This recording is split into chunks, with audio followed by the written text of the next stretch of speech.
Relatively few people.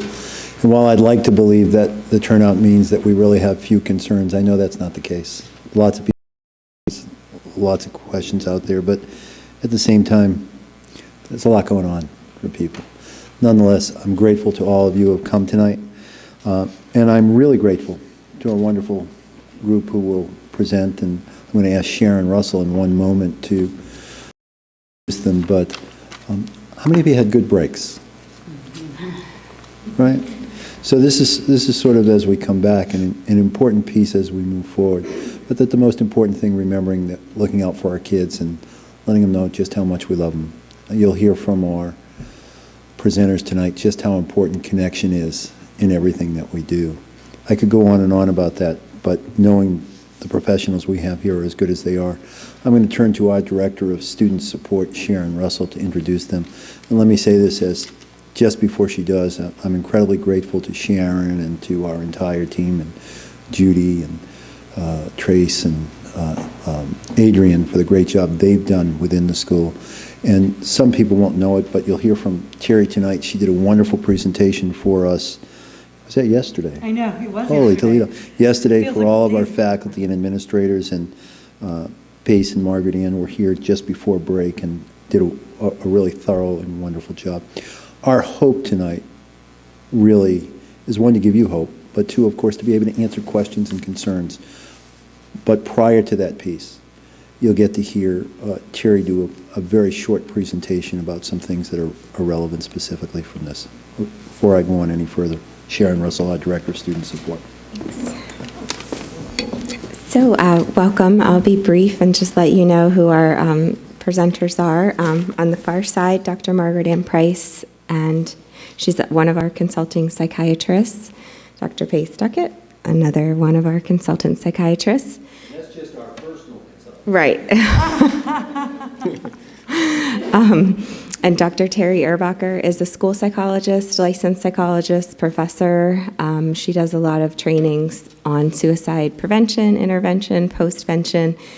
She's the person I reached out to when all of this happened, to just see what do we do now? What's the research? What's the best practice? What do we know so we can try to do this as the best we can? So I'm going to turn it over to Terry for a brief presentation, and then we'll have question and answer. And I'm going to keep it, because I love that it's a small group, super short, so that we can really, answer whatever it is that you guys want to know. Whenever I do talk to faculty, parents, I do refer to suicide as sort of that elephant in the room, because it is something hard to talk about, especially before something happens. We're fearful. It's scary to talk about things like this. And so I'm just actually going to start with, I'm going to play just literally 1 minute of a video from Kevin Hines.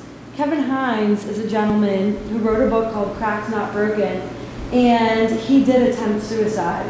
But what he talks about are some of those messages that I think are helpful for us moving forward in terms of how do we ask, what do we say, what kids might be struggling with, things like that. So just 1 minute, literally, of this video I want you guys to see.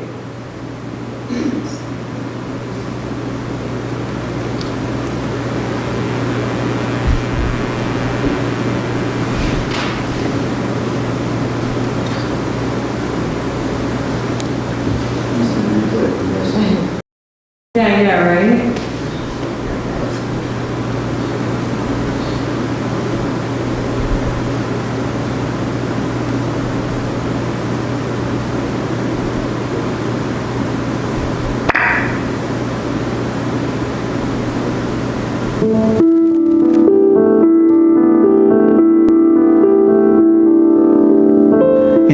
In the year 2000, I became so depressed within every week that I was spinning out of control. I decided that I had to die. And so that was the decision I made. I was going to go to the Golden Gate Bridge and jump off. I walked upon that bridge for, I would say, probably 30 to 40 minutes, crying my eyes out. I was hoping that someone would come up to me and say, "Are you okay? Is something wrong? Can I help you?" And I had made a pact with myself that if anybody said that, I would tell them everything.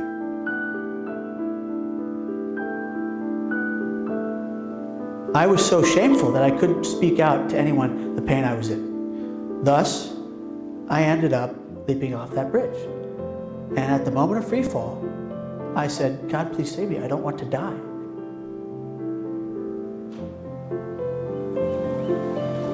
My dad always used to say to me, Kevin, you're in too. I'm just going to stop it right there. Because that to me is sort of that key part.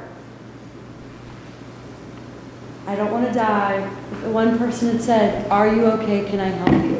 And that's sort of, I think, our message going forward. We're so afraid, I think, once we lose somebody to suicide, what might this mean for my family, for us, my children? How can I ask? And we know teenagers, stop asking me. Leave me alone. Right? But are you okay? And asking, and telling why we're asking. We just want to make sure. We just want to check on you. And the number one myth that's out there in terms of suicide, we're often afraid, to ask that question. Have you thought about suicide?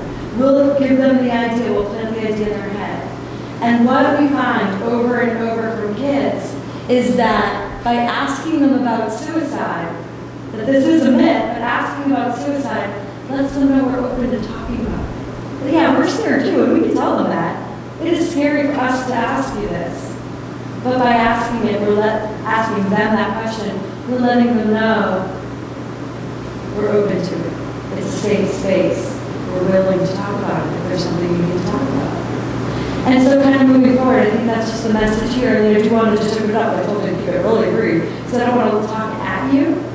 I have more slides if you decide you want any more information or whatever, you can give them to Sharon and she can make sure you guys get them. But I think I really want to know, we want to know where you're at and what we can kind of answer in terms of depression, anxiety, suicide risk, anything like that.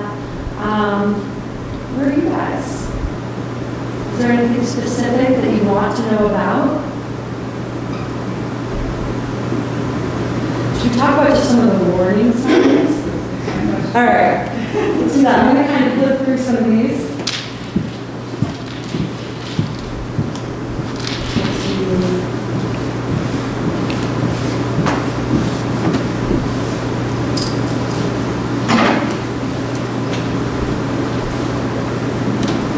And I promise I won't keep talking at you. Let's do the last one. These are just some of the warning signs. Again, warning signs are just behaviors that show a child may or may not be thinking about suicide, but doesn't mean they are either. And that's where that conversation, that's where that conversation becomes so important. The idea of sometimes we feel like a burden. So if a child says, you'd be better off if I wasn't here anymore. Sometimes that humiliation, again, just one or two of these, we are not looking at, necessarily being suicide risk or a problem. When we have many of these is when we start to look at sense. I want to drive to it's never just one thing that would cause something. I get a lot of questions on bullying and cyberbullying. It caused this child to become suicidal. And that's not true. We don't cause someone else. In most cases, there's some sort of a mental health issue, and the bullying may exacerbate that mental health issue, which may lead to a suicidal attempt, perhaps. Does that make sense? I think that's the one thing I really want to drive home too. It's never just one thing. Sometimes the media portrays it that way, but it never is. And when we're talking about adolescents, sometimes those mental health issues, we don't even know they're there yet. They're just developing, which is so confusing to the kids too. But it's not just one thing, it's not just bullying or one of these. These are, again, are just warning signs that many of these put together may be indicative of a kid who's struggling, whether or not they're suicidal. Any questions about any of these in particular? Obviously, if they're making suicidal threats, we want to take that seriously. And how are most suicidal threats, or many of them, shown these days? Social media. Right? So kids see from other kids many times that they're concerned about up here. The big thing I want to say here, and there's just one more slide, another warning signs. A lot of what we see, right? Once participated in class no longer participates.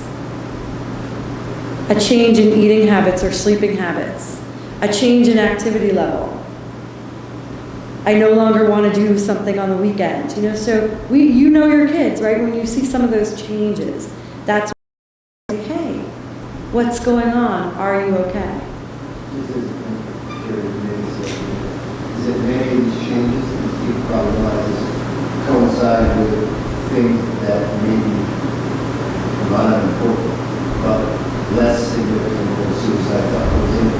You see these quite often with some of the things leading to depression, which will lead to all of it. So these kinds of changes are a good thing to notice in any. Did you guys all hear him?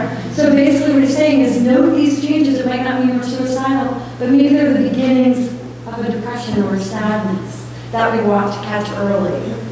And so we start that conversation and maybe get treated, right? That might not be suicide, but depression, and we want to catch them early when we start to see any of those changes of behavior. No longer, making future plans, like, I'm always out on the weekend, suddenly I don't care about going out, any of those changes. Or I always say a teenager who no longer cares how they look, they all care how they look, and that changes? That worries me, so any of those changes we want to look out for. And then just one other slide.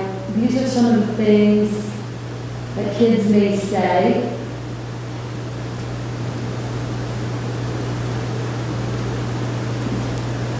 They're often veiled comments, right? They don't often say to us, I'm thinking about suicide. It's more, I don't want to be here anymore. I can't take this anymore. It's too hard. I wish I were dead, or nothing matters. So there's some of these veiled comments that we might hear kids say. They're usually not so direct.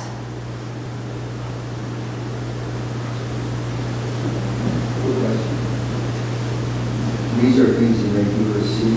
You can also true that there are a significant number of times when people get asymptomatic, or you wouldn't be able to see signs of everything about this. You might see more not being able to sleep or sleeping excessively. They're not wanting to do things as opposed to making their first things. You might see kids feeling really guilty about things, and that'd be more subtle, but Absolutely. signs of depression. Absolutely. And there's another thing, it's just if you think there's substance abuse going on, that can, aggravate, agitate, and exacerbate any kind of self-harm urges. Absolutely. The New York Times article that went around suggested that suicide in EMTs is often just compulsive. Is there, that would go against a lot of this, you wouldn't have these. Well, I think if you have a teenager that's at risk, that is depressed or heading towards depression, and then something like bullying or some fight with a friend or a breakup with a boyfriend or a girlfriend or a fight with a parent can trigger that, I want to get out of this situation, I can't stand how I feel. So then the actual act is impulsive, but it's been brewing and then set off. And then access to some, then if there's access to something they can hurt themselves with, it decreases the risk.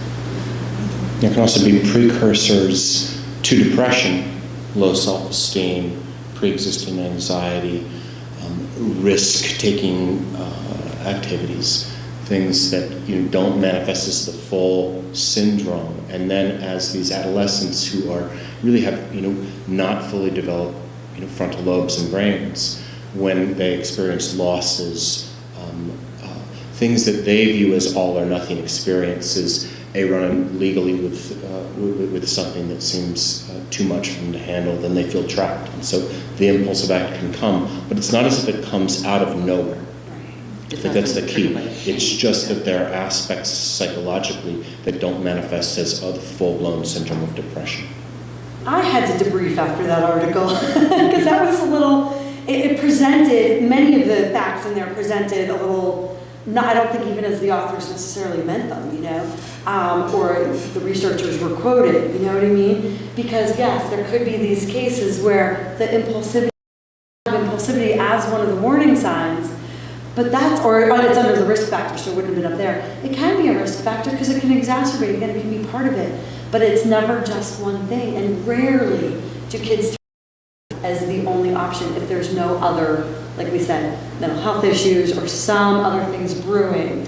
As Dr. Duckett said, that the impulsivity would just lead to that in and of itself. So I do think that article was worded in a way that is a bit confusing to even because if you think about it, impulsivity is a part of having ADHD. So lots of kids with ADHD are impulsive, but it doesn't mean that they're going to do something to hurt themselves.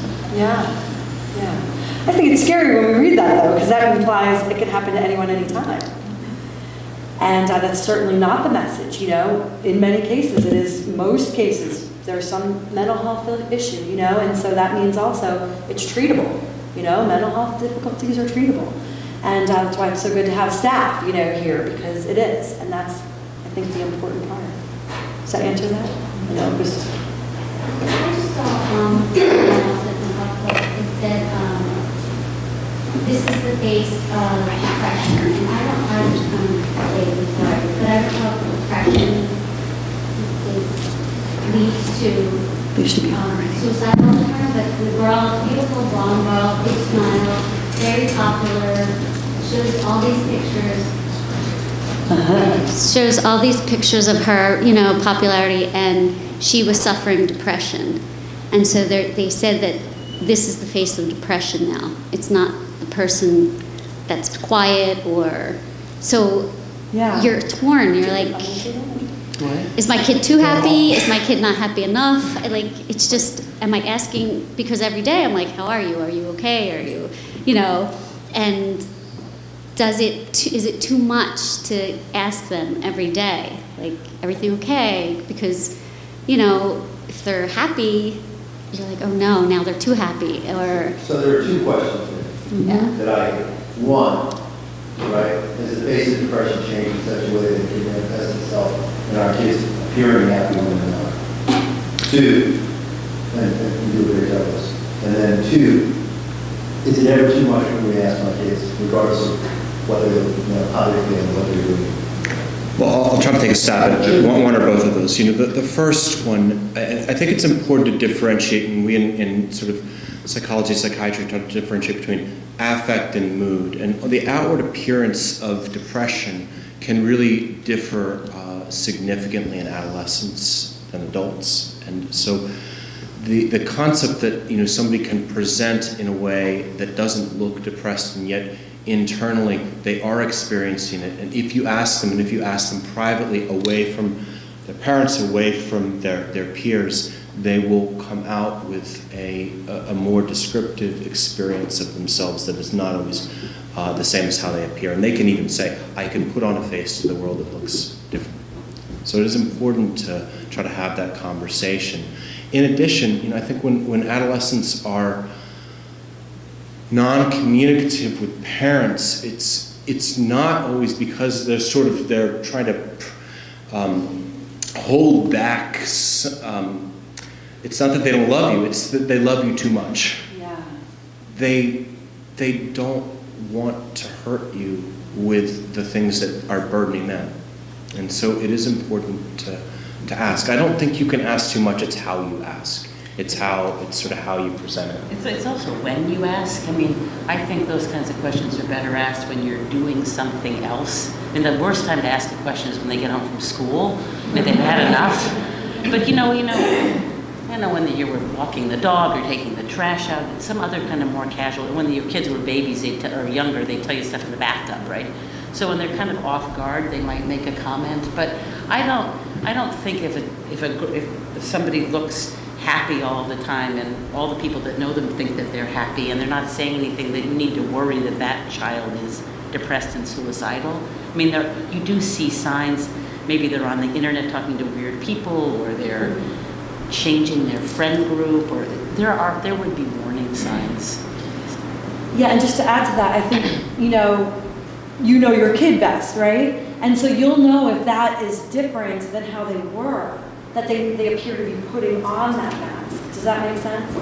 So if they were, one way, now they're appearing almost like, overly happy all the time, who's really happy all the time, you know, especially if our child wasn't, some are, you know, and I will even have a conversation, you know, hey, some kids talk about wearing this mask, that they feel like they have to pretend to be someone. Do you ever feel like you do that? And opening it up that way, you know. But I don't think the face of depression has changed. I think depression can hit anybody. And so it's not any different for us.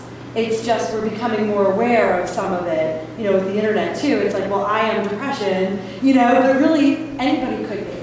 And that's why, you know, we say sometimes, you know, the pressures, it could be anybody. It could be, it doesn't discriminate based on where we live or who we are, or, you know, any of those things. Race, gender, it could be any of them. And so realizing that I don't think it's changed, but that, you know, asking about that mask. And I would agree, you know, not asking, or you can never ask too much, but how you ask. No, and the other piece is that with anything we see in children and adolescents, there's usually a genetic component. And so, and if you have a strong family history of depression or bipolar disorder or suicide, then, you know, your kids are at higher risk for mood disorders. So you'd be, you know, more vigilant if you had that family history. Can you talk a little bit more about how to draw kids out and get them to talk about feelings? You know, I have teenage boys who, when I said I was going to be the assistant, oh, how are you going to make us talk about our feelings? So can you talk a little bit about kids that aren't as anxious? Which are many of them in adolescence. But then they do, like, so it all depends upon the environment. And I think you bring up a great point while we're doing something else together. You know, so we're not like barraging you with questions and this and that, you know, but while we're doing something else. Or how they might respond to a movie. If you see a movie with them or a TV show, and it's about somebody with a mood issue, is it just their comments about somebody else? Or you can pick up a lot about how they're feeling. Or what do they think about it? You know, what do they think about how that person was treated with that issue? Yeah, any of that thing. Those things I think are good, but it's hard. You know, how was your day? Fine. What'd you do? Nothing. You were there for 8 hours and you didn't, you know. So we know that. But I think more, you know, and that's why I like to show that little snippet of Kevin Hines. Sometimes more than anything, keeping that door open is important. Maybe they're not going to talk to us at that moment, but they know it's a safe place if and when they need to. Does that make sense? So they might not just break down and tell us their whole life story, but they know, and the more we say, you know, you can always come to me, and we ask and we say, you can anytime. That just helps them know the door's open if they start to. I'll just sort of mention something else to reiterate what Margaret Ann said. Yeah, talking about it in displacement of them, as if it's, you know, happening to other people, or you're drawing out their opinion of something that's not about their feelings, but about others or the group. You're going to get more out of them. And a second note, sometimes if you do note that there is something about their mood that's different, and you know something's bothering them, but you can't really draw it out of them, you can just acknowledge, it seems like you're going through a hard time, and I want you to talk with somebody. You don't have to commit to it, but I just want you to talk with somebody once.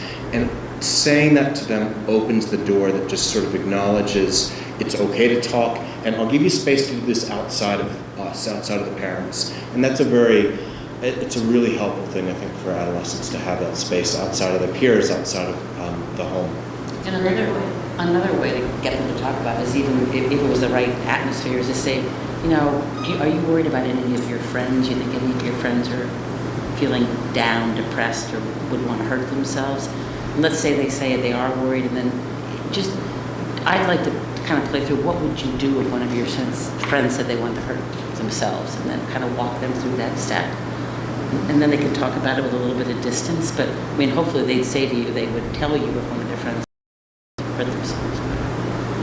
Or tell another adult. Or tell another Yeah, adult, school yeah. context. Which I would say most kids, if I asked them that question, say that they would tell a counselor or their parents. I mean, they seem to know to do that now.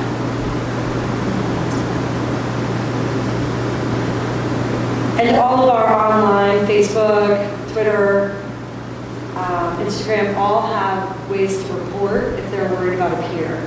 So there's all safe reporting now that will go, you know, to local police. So if they ever are concerned, that a peer, someone online, they may not even know well, may not be a student here, but they know online, which is often 3 steps out. They all have these online reporting systems now too, that they can, essentially report concern, which is nice too. We don't know them very well. That's actually fairly recent, that all the social media sites have those, because they've become such a prevalent place for kids to demonstrate issues. And kids don't know what to do if they don't know them super well, like where they live or things like that. So it's another way, which is good. And I've seen that more and more, that's one of the first warning signs to come out, where it's either to a close friend or to a group that's a little bit anonymous, where they want someone to know that they're hurting, but they can't say just how bad. And somebody in that group picks it up, and it goes to a parent of that group, and that parent calls the other parent, and that's frequently how I'll get referrals. And Margaret, I don't know if you've experienced that too, but... Or even more anonymously, like on Twitter, that somebody will see it and then they'll do something. Yeah.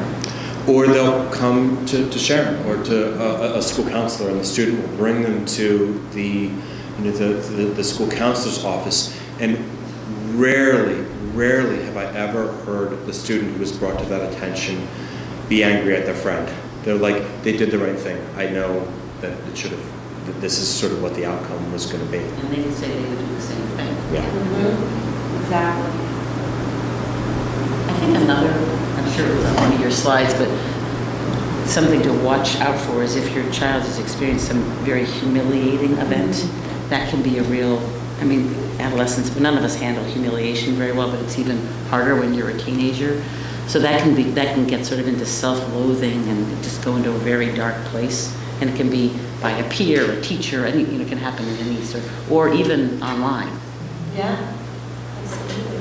And that's perception too. We might feel humiliated even though our environment isn't judging us for anything. Sometimes we feel humiliated within ourselves for various things.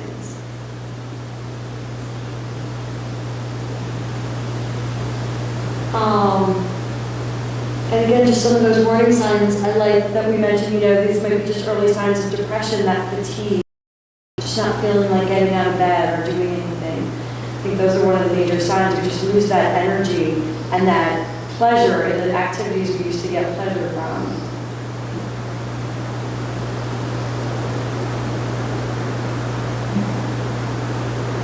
I guess another sign, as opposed to adults, but in teenagers, irritability is a more common sign of depression in young teens and teenagers. So if all teenagers are irritable. I was going to say, and this is normal irritability. right. But With all due just respect, excessive so are most of us as parents. But that, It's so hard. They're going through these teenage years, and so every sign you're like, oh my gosh, they're sleeping too long, oh my gosh. And meanwhile, they have school all day, they have the practice after school, they don't come home, they're all run. And their circadian rhythm is totally off of our school hours. Asking questions, are you okay? It's just so much that you get confused, and sometimes you just think you're killing those questions. But I think, sometimes as teachers, they feel like somebody's got their head down on their desk, or they just seem very flat and out of it. You'll get, teachers will reach out to parents. You usually see the signs in more than one environment. A coach. Terry about the change, when there's changes in different behaviors, we do talk to teachers every year at the beginning of the year. These are the things to let us know about. Obviously there's certain things that are emergencies and urgent, but there's a lot of things on there. We talk about, changes in the participation, changes in the sociability, changes in grades. So I feel like changes is one of the big areas, which is very kind of nebulous, but when things are changing is when we get our antenna up and make sure that we touch base and talk with you and see, and then you say, yeah, I'm noticing that too, and boy, a coach mentioned that, and then we put the pieces together. But it definitely has to be a team effort. We strongly believe here in that, because one person, can't figure this all out.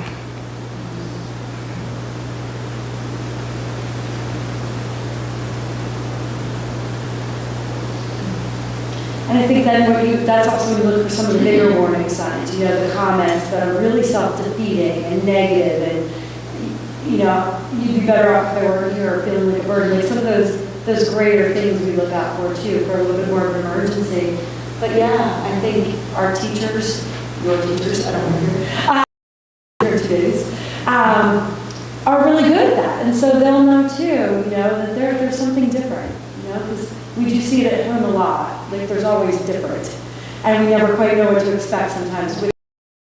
But in school, when we're with our peers, we tend to be a little more stable, a little more even, than we are at home sometimes. And so I think reaching out, if you guys notice anything, if you are concerned, is a good way to start. Another thing we haven't talked about is just there is so much self-harm now that's very common and people talk about it. So there's, a lot of, you hear about it, you read about it, you see it, a lot of superficial cutting. And that isn't necessarily suicidal behavior, but obviously it's worrisome why somebody's cutting, and that's highly contagious. I mean, I've had people tell me there are videos of it to look at online. Mm-hmm. So, but that's another, that doesn't mean somebody's trying to commit suicide, but it is a warning, a sign something's awry if there's cutting going on or other self-harm. Mm-hmm.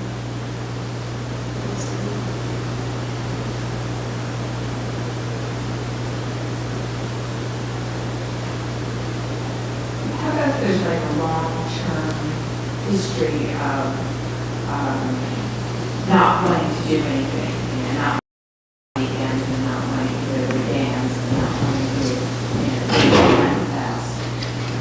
How do you figure out what that issue, can you figure out if that's depression or anxiety or what that is? Mm-hmm. Or personality. Yeah. Just kind of who they are.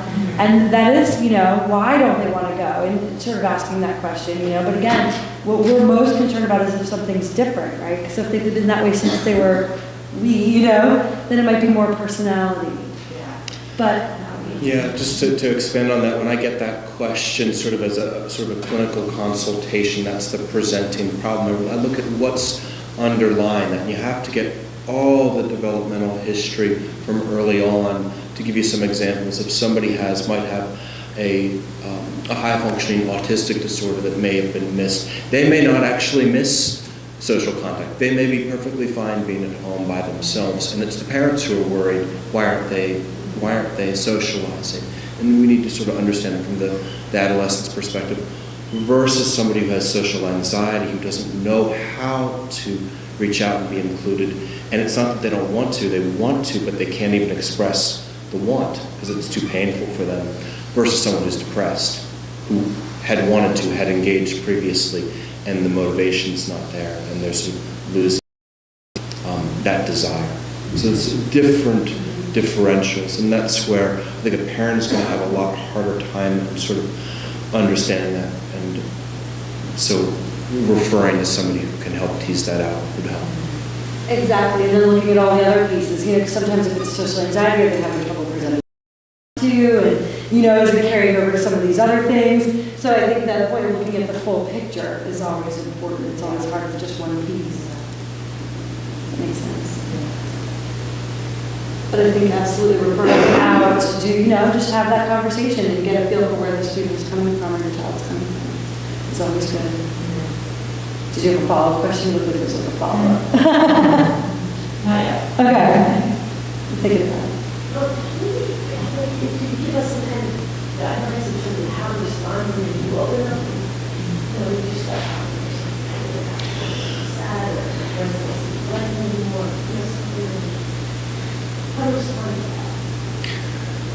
Just the first thing that came to mind is some nonverbal responses, to actually just show them that you're listening, that you're not going to freak out and worry about, and sort of worry. You can express what this may worry me, but most importantly, to try to continue to draw them out and to not necessarily have a reaction that is big. Basically, you want to demonstrate, I can handle anything you can tell me in a calm, collected way, and we can do something about it, but it's not going to be, forced upon you. It's going to be talked about. So that's my number one thing, is really to create the space that it's okay, whatever you just told me. Even if you don't feel calm on the inside. Even if you don't feel calm. You may not feel calm. And also to not, because sometimes the impulse is to say, oh, no, that's not true. They like you. Not to say that's not right, or don't feel that way. You have to validate and acknowledge the Or to feeling. try to boost their self-esteem and tell them how great they are, how wonderful they are. It's not necessarily going to happen. So In that moment, and I agree with that wholeheartedly. It's more asking, well, what is that like for you? What does that feel like? That must be difficult. What is that like for you day to day to feel that way? And continuing it with just asking questions so we get as much information and keep talking. And then at the end, so what do you think we should do about it, if anything, And then opening that, but really just letting them go. And asking, what is that like for you? Kinds of questions. Don't try to solve the problem. Right. Bingo, because they're not necessarily looking for that, at that moment. And we can collaborate at the end, together, well, what do we think we should do, depending on what the issue is.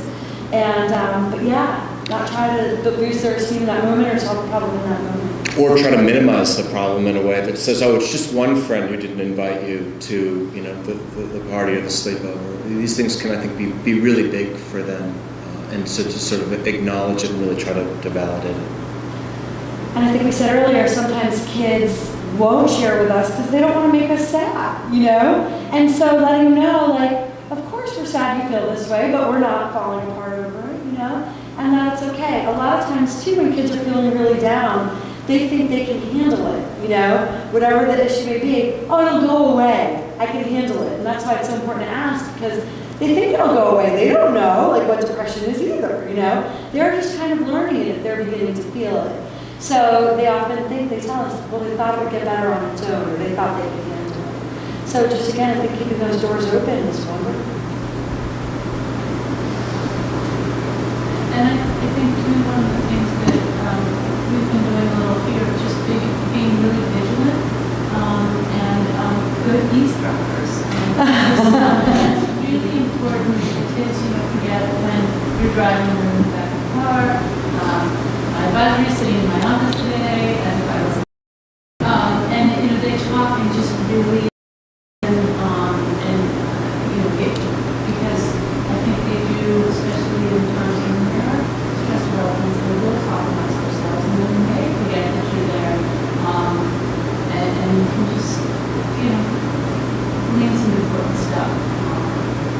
So when you're making breakfast and something that's at night, be in the kitchen. Yeah, that's a good point.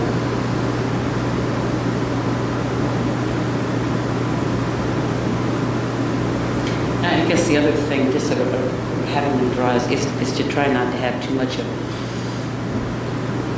this is hard to do, but keep your own emotions contained, don't get upset by what they're saying or get angry at whoever's doing whatever they're doing, because then they become fearful of saying anything because they don't want to upset you more, or if they'll feel guilty.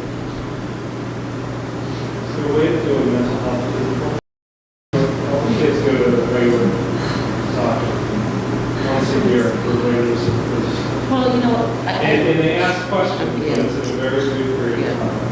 And I know from families with my brother, who was a stellar student, Ivy League school, and then had a crisis when he was 23, and has been dealing with it ever since. And I'm sure they're all losing in high school, but the kid ended up.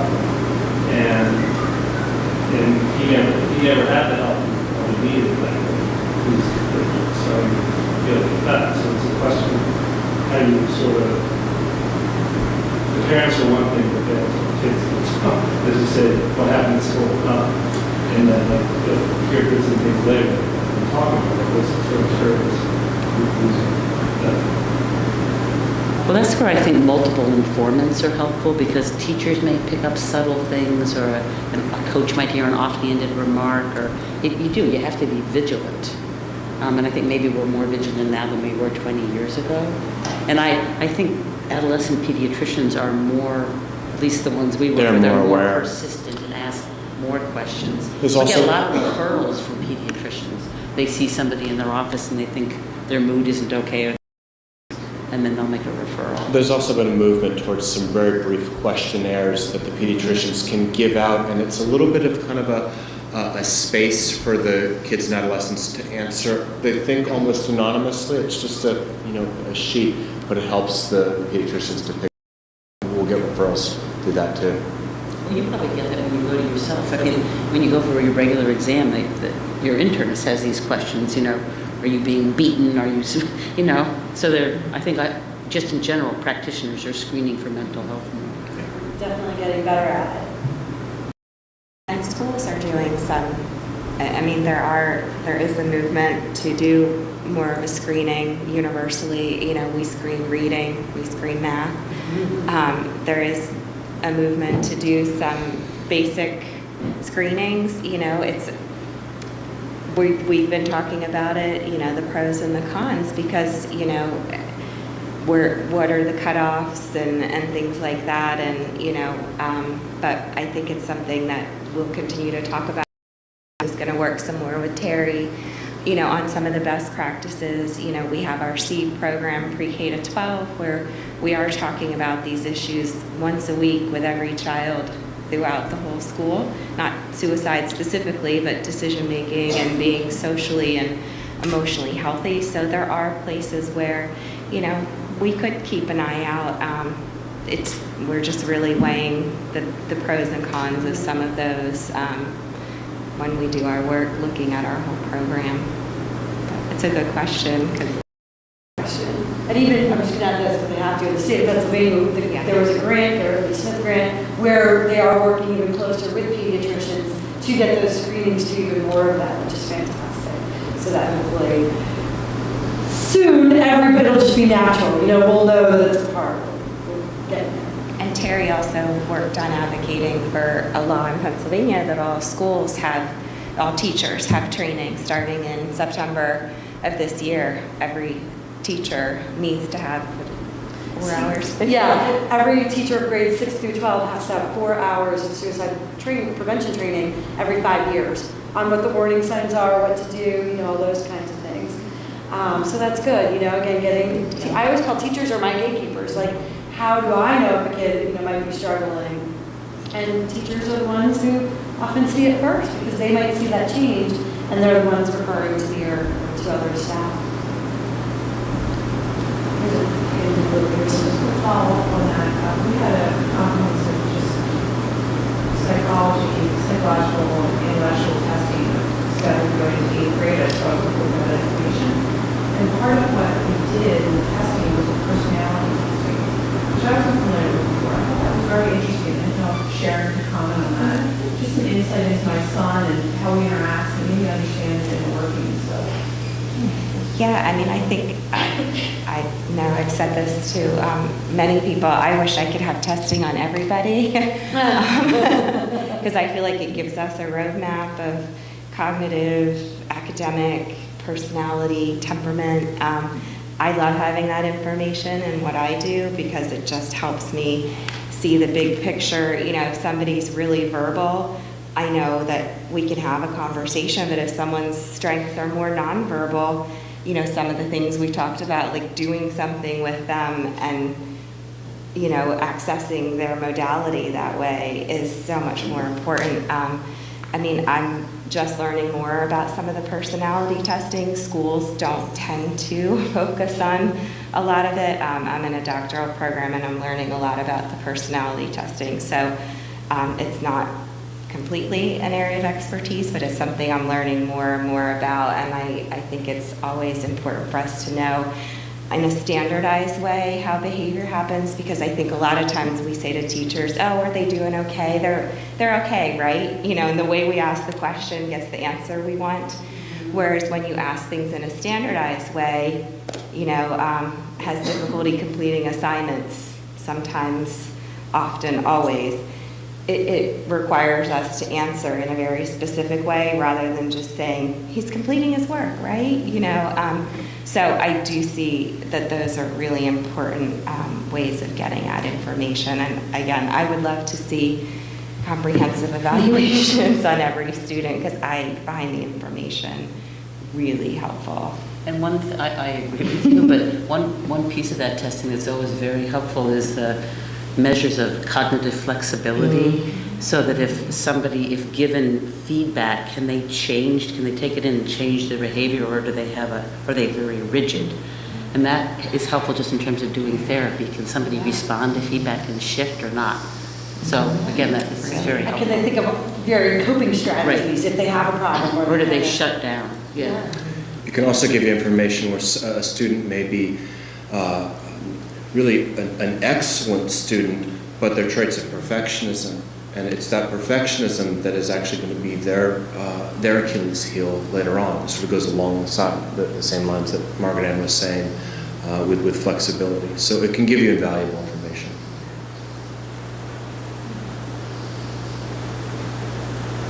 What's the secret to letting kids know they can fail?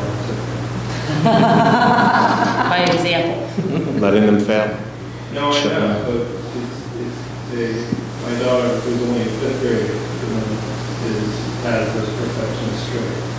And we tell her all the time, it's okay, things take a little longer, and it's going to be, especially as you go up higher in grades, school gets harder, it takes longer to do work. And that's like sort of the biggest concern, is that the challenge that they have that if something happens internally, they don't have that opportunity. Well, I think you can, it depends on the age, but you can kind of, let's say she comes home with a 99 instead of 100 on a test and is upset about it. I think just being very calm and listening to her, and then not having much of a, I always use the example of, an Olympic swimmer, runner who gets first place, a minute later somebody's going to be fast. There's always somebody faster, da-da-da-da, and to kind of help her just embrace her own strengths, but it's hard when they're 12. Yeah, like, for example, all the time with but all my failures in life, we all have one. But, she can't really. At that age, she can't really figure that out. It's something to watch. Yeah. I do think what's hard, though, is that sometimes in school, we reward perfectionism often without. We do. The teacher who gets the beautifully presented report, you look at that differently, and I know we're working on that, on teaching everybody balance, because we know it's important to fail, and we know it's important to have those things happen now when you're in our safety net. We don't want someone to experience a failure for the first time after they leave you. So I just think we have to be so careful, though, in schools, because I do think we reward it without knowing it. And I think keeping that conversation and, maybe letting the teachers know she has this tendency, just keep an eye. Don't, if something comes in that's beautifully perfect, acknowledge it and move on rather than sticking it on the bulletin board for the whole year. Just those subtle things we can do to help maybe bring things back to a balance. I think the trick is also not to have too much. The kids get very competitive, who's got the highest whatever it is, and it must be very difficult for teachers to try to minimize that, comparing what so-and-so got. Mm-hmm. So to expand on that, then, the way I think about this is that the kids who have those traits, usually the outcome that they're getting, regardless of the parents, means something positive to them. It's a source of their self, their identity. It feels, I'm a good girl, I'm a good boy. I think then if the focus can be on demonstrating and showing them love regardless of outcome, sort of for who they are, not what they do, that might help. That's sort of a concept that I try to help instill, that they are lovable and worthy regardless of outcome. And I commend you for sharing your own. Sometimes it's hard for us to do that, is sharing our own, faults or failures or weaknesses, whatever it is. So I really commend you for that, saying, hey, I failed and look, I'm okay, and I think continuing to say that and look, I'm okay and love you anyway, and so that's a good example, I think, to continue. I really commend that. I also think when kids get a little bit out of their bubble and they see, you know, through service or other things outside of their lives that other people have other kinds of struggles, it just, I mean, over time, I think you get a little bit more compassion for yourself and your own strengths and weaknesses when you see the huge variety of people there are in the world and things that they struggle with. I love that idea, yeah.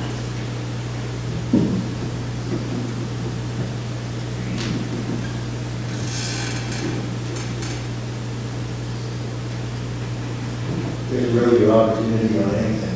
You're not gonna have that group of people in the month. On the other hand, we don't want to keep you all night. One night, someone's going to parties, and then he stopped going, and so, you know, I was like, oh, I want to go, you know, and it's schools around here, it's all different schools that go together, and so I noticed, and he said, I just don't want to go. So then I asked another mom, she's like, well, things are starting to go on now that he doesn't want to be part of. And so I said, oh, well, do I ask him, like, so, you know, I heard there was drinking, like, how did you feel? It's like, I didn't know what to do. So I just said, okay, you don't want to go, you don't want to go. I don't say, well, you can go, but just not for cake, or you can go and say, no, thank you. I didn't want to give him all that. I was like, oh, good, you don't want to go. That is a good sign. So that's about your concern, not his. Right. So I didn't know. What good decision making, you know, that he chose not to even be near whatever was going on there.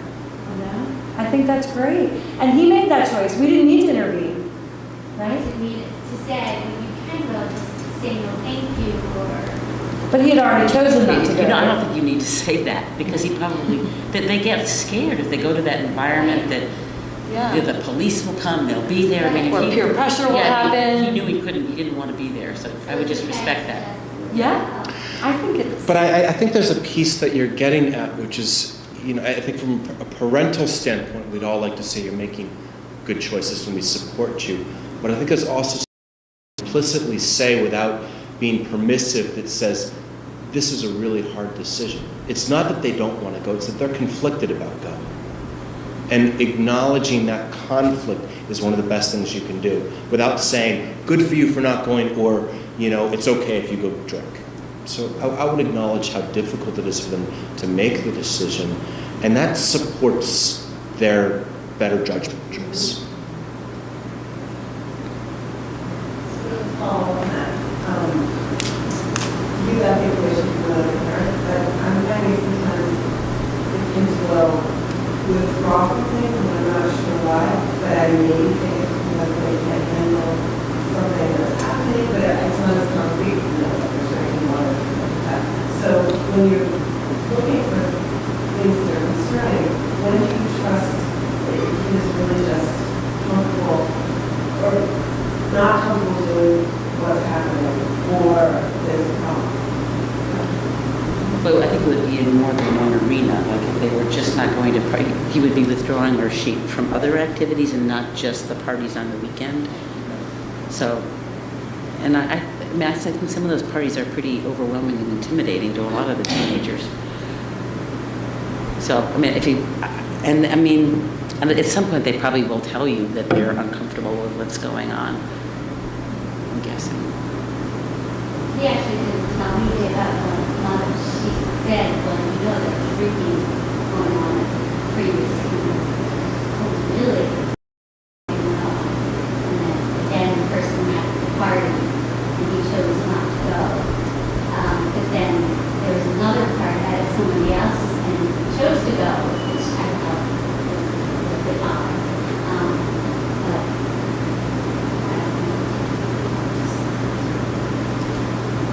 Part of the purpose is not easy to be that way. yeah. Okay. I just want to Yes, it is not easy.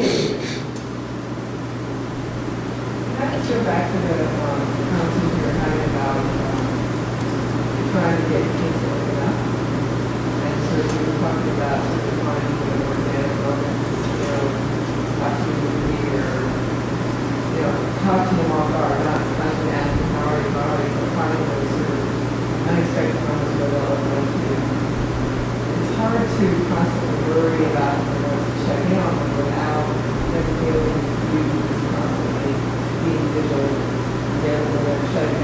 further is the comfort around which they live.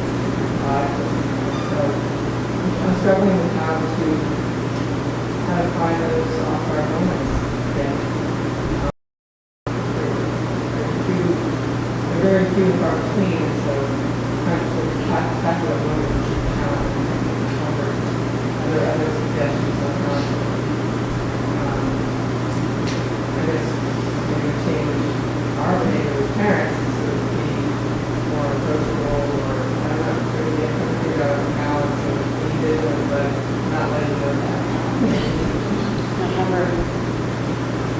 But I think all kids also respond to the atmosphere in the family. Like as parents, if you're open about talking about your emotions or how you're feeling about things, that gives a message. I mean, sometimes people say to me, nobody talks about emotions in our house. So, but if they see that you're having dialogues with the other kids or your husband or whatever, they may be more inclined to feel comfortable talking about it. Or, sometimes you can say, I'm worried there's something going on. You might not want to talk to me and your dad, but if you want to talk to somebody else, let us know. And just say, put that out on the table. And then they might come back a couple of days later and say, I do want to talk to somebody else. But just acknowledging that you're open to that if they want to do that, I think helps.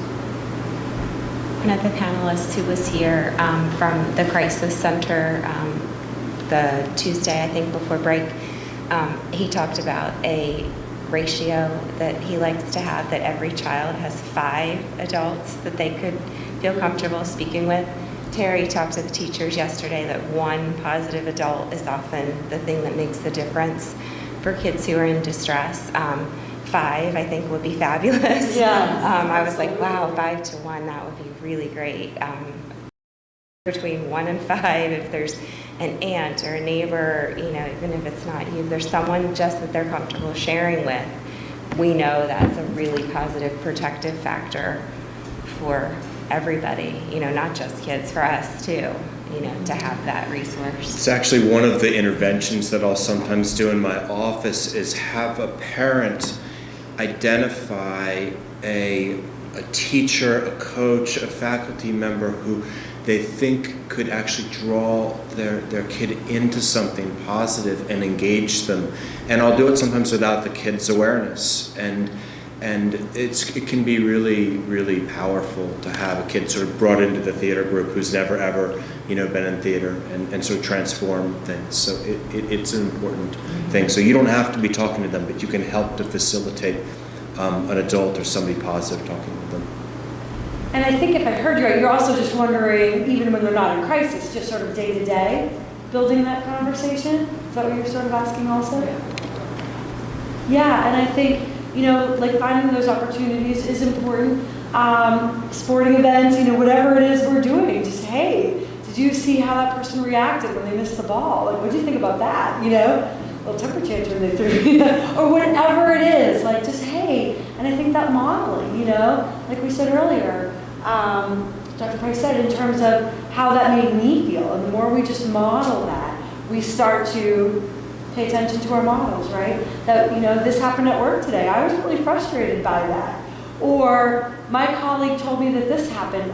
That made me feel really sad, that they shared this with me, that that's happening to them in their life, and just sort of talking about these things and modeling it. I think sometimes it's just day to day, the things we can do to open that. But it's also true, if you just think about your adult friends, some people just temperamentally, genetically are more comfortable talking about their emotions than other people are. It doesn't mean there's anything wrong with them, just some people have a higher level of expressed emotion than other people do.